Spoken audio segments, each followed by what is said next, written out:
지금 이재명 후보에 대해서 많은 지적이 들어오는 게 호텔 경제 얘기를 들어보셨습니까? 본인이 지어낸 말이죠. 성장을 말한 게 아니고 경제 순환이 필요하다는 걸 극단적으로 단순화해서 설명한 거예요. 예를 들면 그건 예일 뿐이다라고 생각하시면 좋을 것 같아요. 그게 경제가 활성화되는 거다. 이 얘기하려고 설명을 좀 했더니 그거를 이상하게 꼬아가지고 이해를 못하는 거라면 바보고 곡해를 하는 거라면 나쁜 사람들이죠. 본인을 안 찍을 것 같은 일반 대중을 대상으로 해가지고 그런 광역 도발을 한 것 같거든요. 그것도 가르치듯이 이것이 경제다, 계몽하듯이 했거든요. 이해하지 못하는 분이 있으면 더 자세하게 설명하거나 더 이해가는 방법으로 설명하거나 하는 것이 정치인의 자세일 텐데 못 알아들으면 바보다 뭐 이런 식의 접근을 하는 거는 굉장히 고압적이고 권위주의적인 그런 어떤 정치를 하려는 것이 아닌가.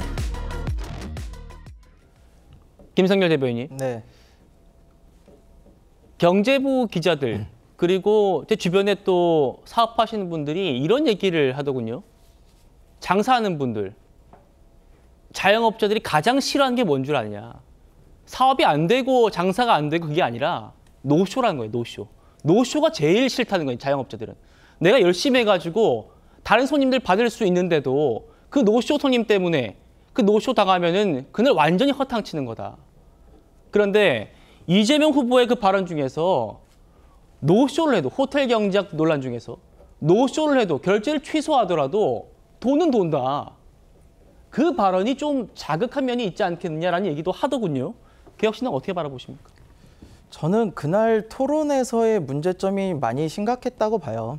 이제 본인께서도 이렇게 말씀하시거든요. 이재명 후보 본인께서도 내가 이거를 굉장히 극단적으로 단순화시켜서 얘기를 한 걸 왜 이걸 시비를 삼느냐 이런 식으로 말씀을 하시는데 그래놓고 이준석 후보한테 왜 그렇게 극단적이세요? 라고 하시면 어떡합니까? 본인도 본인이 극단적인 예시를 든 거라고 얘기를 하시잖아요. 그리고 그 호텔 경제학은요.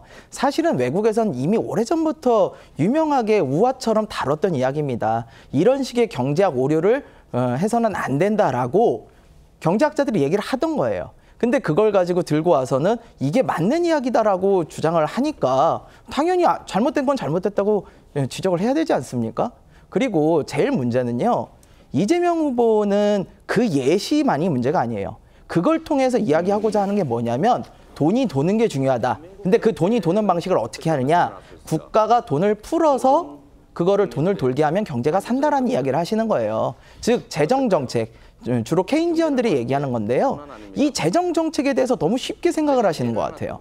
그러니까 재정정책을 쓰기만 하면은 경제가 살아난다라는 이야기인 건데 그 이야기의 또 극단적인 이해가 뭐냐면 이재명 후보께서 2021년에 소상공인들 상대로 간담회를 하실 때 이런 말씀을 하세요. GDP의 국가 부채가 100% 이상이어도 문제가 없다. 나라 빚이 엄청나도 전혀 문제가 없다라는 말씀을 하세요. 재정정책을 쓰겠다는 사람이 국가 빚이 얼마여도 상관이 없다 이런 말씀을 하시면 도대체 얼마의 돈을 어떻게 쓰시겠다는 겁니까? 이재명 후보 전까지만 해도요. 나라의 국가 부채 비율이 GDP의 40%만 넘어도 난리 나는 줄 알았어요. 이 40%를 넘은 게 언제냐면요. 문재인 정부 때 코로나 위기를 맞으면서 어쩔 수 없이 40%를 잠깐 넘어선 거예요. 근데 이재명 후보는 40%도 아니라 100%를 이야기하고 있어요. 예.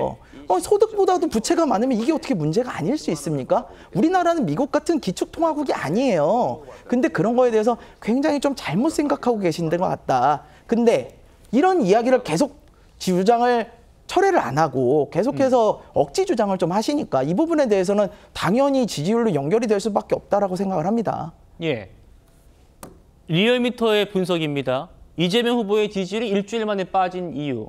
TV 토론 이후에 조금씩 소폭입니다만 빠진 이유가 커피 원가 120원 그리고 호텔 경제학 논란 때문이다라는 건데 신 의원님 이준석 후보가 이렇게 말했어요.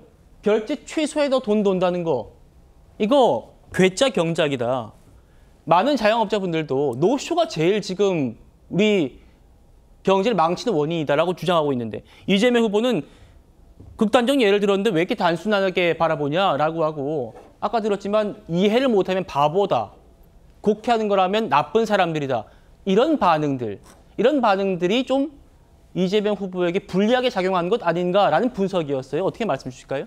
민주당은 더욱더 겸손하게 국민들 하나하나에 대해서 꼬투리 잡히지 않는 정제된 발언으로 앞으로는 또 메시지를 전해야 된다고 저는 생각합니다. 실제로 상당히 지금의 모습들은 이준석 후보도 토론회에서 나쁜 정치의 전형을 보였다고 저는 생각을 합니다. 호텔 경제학을 갖고 우리가 학문에 대한 논쟁을 하는 게 후보자 토론회의 취지가 아닙니다. 이준석 후보가 사사건건 이슈마다 꼬투리 가지고 나와서 정말 왜곡하거나 확대 비판을 했기 때문에 이준석 후보가 뭔가 토론을 똑똑하게 잘한 것 같지만 국민들의 마음을 얻기에는 매우 오히려 반대의 결과를 초래했다라고 저는 생각을 하거든요. 네. 호텔 경제학이나 아니면 노쇼가 그날의 이슈가 아니었고요. 결국에는 이재명 후보는 추경의 필요성 그리고 지역사회에서 지금 소상공인 자영업자의 정말 경기 침체에서의 고난을 해결하기 위해서는 지역화폐나 온누리 상품권을 포함한 그런 추경 확대에 대한 필요에 대해 이야기한 것이고요. 오늘도 여러 그 경제학자들이 추경 20조에서 25조 오히려 더 증대해서 다음 정부에서 오히려 경제 활성화를 해야 된다라는 그런 세미나도 있었거든요. 기사화도 됐는데요.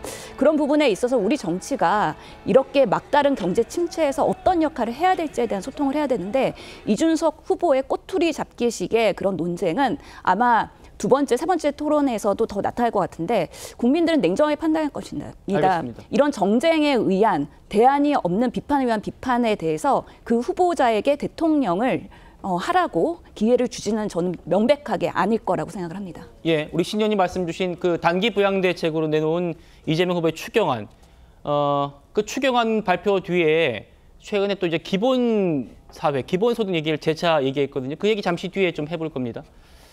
먼저 얘기 좀 하던 얘기 해보죠.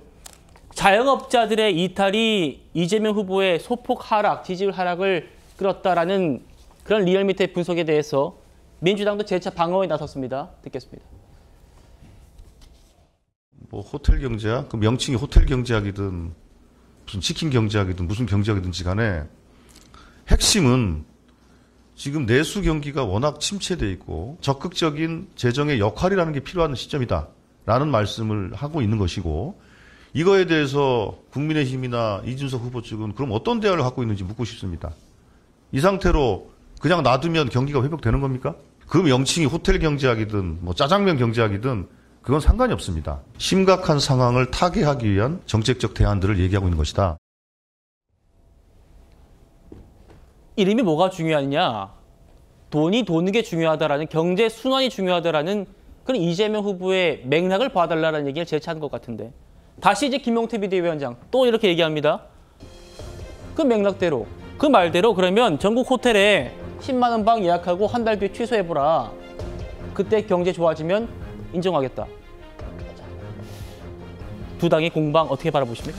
그래서 저는 뭐 경제가 어려울 때 국가가 나서서 재정을 투입하는 건 맞는 그거거든요. 근데 문제가 뭐냐 하면 지금 이재명 후보가 얘기하는 것들이 보면 이준석 후보가 꼬투리를 잡았다거나 이런 문제가 아니라 지금 본인이 지금 잘못을 인정하지 않는 부분에 있는 거거든요. 이재명 후보가 깔끔하게 인정하고 사과해버리면 간단한 문제를 가지고 본인이 자꾸 이준석 후보가 꼬투리를 잡고 있다고 얘기를 하고 있는데, 사실은 지금 경제 위기가 어떤 침체 수준을 넘어서 불황의 상태에 들어와 있거든요. 그중에서 가장 큰 고통을 당하고 있는 것이 우리 자영업자들인데, 그 자영업자들이 사실 울고 싶은데 지금 이재명 후보가 잘못된 비유로 뺨을 때린 거나 마찬가지거든요. 지금 자영업자들이 분노하고 있는 건 이준석 후보가 꼬투리를 잡았다거나 또는 이준석 후보가 이재명 후보가 얘기하는 부분들을 곡해 해석했기 때문에 자영업자들이 분노하고 있는 것이 아니라 지금 굉장히 불황인 상태에 대해서 이재명 후보가 그 부분에 대해서 잘못 이해하고 있다는 부분이고요. 두 번째, 자꾸 저는 그 이재명 후보가 취지나 맥락을 잘못 이해하고 있거나 또는 곡해하고 있다고 하는 건데, 저는 그 얘기를 할 때마다 저는 어린 대장금이 좀 생각이 나더라고요.